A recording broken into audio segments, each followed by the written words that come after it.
Welcome back to Fundamentals of Children's Illustration. My name is Kirk Nelson, and we are starting out Chapter 1, Digital Artistic Concepts. In this chapter, we will be going over some foundational concepts that you'll need to understand well if you're going to get anywhere within the field of children's illustration.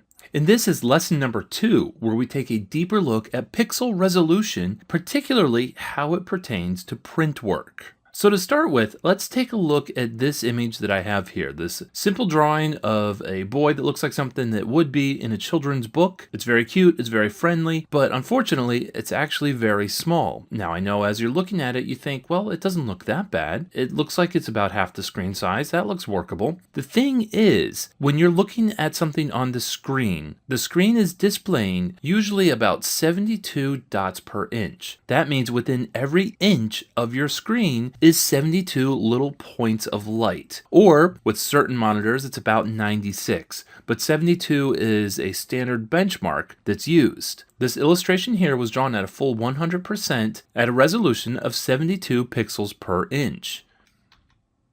This is the exact same illustration, but at a print size resolution. This is at 600 dots per inch. So for this one, 600 little dots of ink are jammed into each and every inch. Now 600 is a pretty high resolution even for print work. Most commonly, print work is done at 300 dpi, which is what you see here. Now clearly there's a big difference between the sizes of these two illustrations. The one is sized for online work and intended to be viewed on a screen, whereas the other one is intended to be printed on paper. Now you may be wondering, if these two illustrations are totally different resolution values, how can I show them on the same digital canvas? Well, that's actually a pretty good question. And the best way to answer that is that we're still displaying it at 72 dpi, but because there's so many more pixels, because we designed it at 300 dpi, it's just taking up more space on our digital canvas. If we were to print these out at 300 dpi, this image would come out at about 1/4 of the size of a regular 8.5 by 11 piece of paper, whereas the 72 dpi one would probably be able to be covered with your thumb. So how do we manage this when we're creating these? Well, that requires a little bit of abstract thinking when it comes to managing these within Photoshop. So let's copy this 300 dpi layer to a new file. Copy,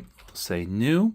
Now notice that the resolution here is listed at 600 pixels per inch, which is fine, so we'll paste this in here. But if we go to image, image size, here's where things start to get a little bit confusing if you're not used to dealing with resolution. Now, the number of pixels is not going to change, essentially, because we don't want to resample it. For this case, we have a resolution of 600 pixels per inch, and that measurement is 2,481 pixels wide by 3,508 pixels tall, which covers just over 4 inches by almost 6 inches. Now that's at a resolution of 600 pixels per inch. If we decrease this, or if we change this, notice what changed as well. The inches changed. Because essentially, if we print less dots within each inch, it means those dots can go further. They can spread further out over the paper, but it means that the picture won't be nearly as sharp as it was with the higher resolution. Now, usually with your naked eye, you can't really tell the difference between 600 and 300 dpi. You usually can't tell that difference unless you're looking through a loupe or magnifying glass at the individual dots on the paper. But if you bring it down to 150 or 72, then you will start to actually see the visible dot patterns within that print. And look how far those pixels go now. They go to 34 by 48 inches. I mean, that's huge, but the resolution itself is actually pretty poor. Now, I know what you might be thinking. You might be thinking, hey, I always design at 72 dpi because I do it for the screen and that's what I'm looking at. And anyway, I've got this great tool in Photoshop where I can go edit,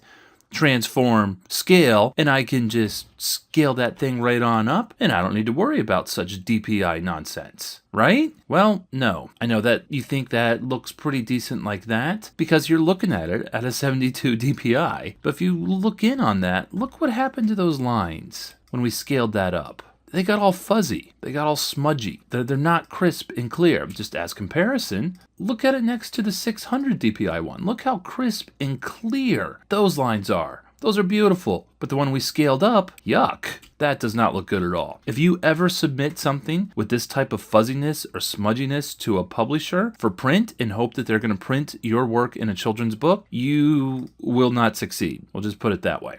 But what's going on here? If you're not familiar with the way that pixels interpolation works, it may be a little bit mysterious as to why you can't just scale it up like that. After all, we see it all the time on the magic enhance button on all those crime shows, right? Let's take a closer look at what's going on. Any form of rasterized or bitmapped image is essentially comprised of many tiny little squares of color called pixels. All these are little squares that are filled with a solid color. And then they're all assembled in a way that when you put them really little and really close together, they form an image that makes sense to us. But for a computer, all they are little boxes with a color assigned to each individual box. So if you look in really close, all they are is a bunch of little squares. So if we, for instance, were to take one bunch of these squares and copy them over into a new file and start manipulating them here, I think it becomes apparent as to exactly what the problem is when you try to increase a low resolution graphic. So right now what we have is 16 squares of white to gray to black that came from a really close-up version of these lines. So what I want to do is say we want to scale this up. Well, right now we have these 16 squares and they're all put together. And if we say we want these same 16 squares to cover a larger area, let's say twice the size, so now we have 64 squares, 8 by 8, these have to be spread apart. In fact, what I've done here, I've isolated each one of these little blocks into their own pixels so that they can be moved around. And what happens when you scale it up is that these get stretched out. And you can't actually stretch a pixel. A pixel is a pixel is a pixel. It's always the same size. It's just one by one. What the computer has to do is spread them apart and figure out what to fill inside these empty spaces with. Right now I've got it all colored a bright magenta just so you can see all that empty space in there. For a human, this isn't really that difficult because we realize that, well, if this was a diagonal line, we would still try to approximate that same diagonal line. We would have the black one was here, well, we'll make this area black and then fill this in over here. But for a computer, these are just blocks of color. So it has to somehow figure out what to fill in the rest of these with. Generally, it does a pretty decent job because it takes averages of the surrounding pixels and fills it in with those average colors, which is what leads to a lot of the smudging and blurring that you get with the solid lines when you scale them up.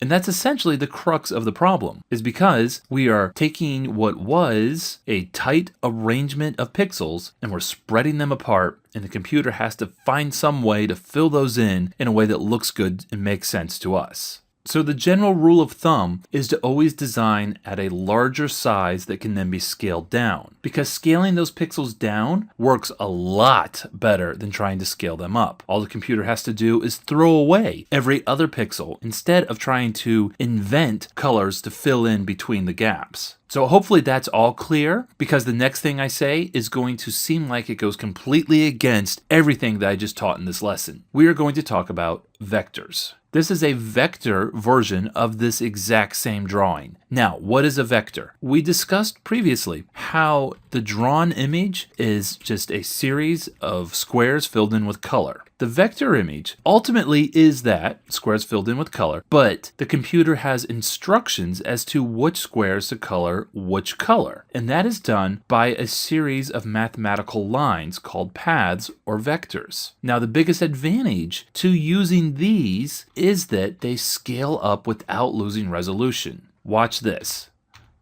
There's my 600 dpi version. I've got my vector one here, and I'm going to scale that up to the same size, actually even larger. Now, when we did this before with the bitmapped image at 72 dpi, it smudged and blurred and looked really ridiculous. But look at this one. This vector image is still clean and clear and crisp. You can't even tell that we scaled it up. That is the power of using vectors to create artwork for print. Now, not only will these vectors scale up to work well and printed on pages, you could scale this up to billboard size, and it would not smudge or blur at all like the bitmaps do. The downside is that vector artwork is generally a little more difficult to create than the bitmapped artwork is. The bitmapped one is very natural feeling because you can use regular digital tools like brushes and pencils to draw in a way that's very familiar to a traditional artist. But when you have to use the vector tools, now there's some that cross over and feel very natural in that same way, but they don't quite make it as far as the bitmapped images do. And we'll get into some of that later on in the course. But for right now, I hope I've shed some light as to why pixel resolution is important and why you need to pay attention to it when working with children's illustrations.